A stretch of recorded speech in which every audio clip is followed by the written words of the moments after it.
are the consequences of being identified as a gatekeeper under the Digital Markets Act? Gatekeepers will carry an extra responsibility to conduct themselves in a way that ensures an open online environment that is fair for businesses and consumers and open to innovation by complying with specific obligation laid down in the DMA. Under the DMA, the companies identified as gatekeepers will be subject to a number of do's and don'ts. They will therefore have to proactively implement certain behaviors that make the markets more open and contestable, and at the same time refrain from engaging in unfair behavior, which is defined in the legislation in the light of market experience to date, including from competition cases. When a company does not enjoy an entrenched and durable position, but it is foreseeable that it will in the near future, a proportionate subset of obligations will apply to ensure that the gatekeeper does not achieve by unfair means an entrenched and durable position in its operations. What are these do's and don'ts for gatekeepers? Some examples include the following.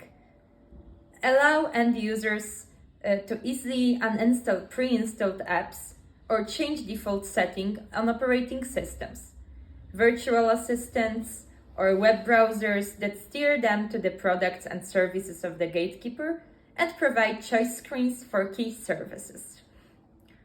Allow end users to install third-party apps or app stores that use or interoperate with the operating system of the gatekeeper. Allow third parties to interoperate with the gatekeeper's own services. Allow business users to promote their offers and conclude contracts with their customers outside the gatekeeper's platforms.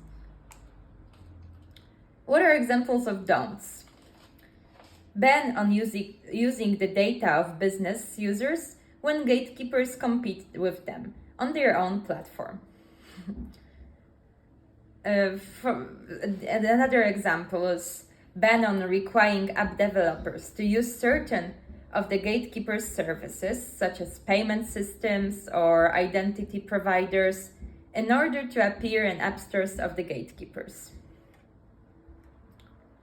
What happens if a gatekeeper ignores the rules? The DMA foresees a possibility of sanctions for non-compliance with the prohibitions and obligations. If a gatekeeper does not comply, the Commission can impose fines up to 10% of the company's total worldwide annual turnover, or 20% in the event of repeated infringements, and periodic penalty payments up to 5% of the company's total worldwide daily turnover. In case of systematic infringements, the Commission can impose additional remedies. Where necessary to achieve compliance and where no alternative, equally effective measures are available, these can include structural remedies such as obliging a gatekeeper to sell a business or part of it. For instance, to sell a unit, assets, intellectual property rights, or brands. Another example of such additional remedies is banning a gatekeeper from acquiring any company that provides services in the digital sector or services enabling the collection of data affected by the systematic non-compliance.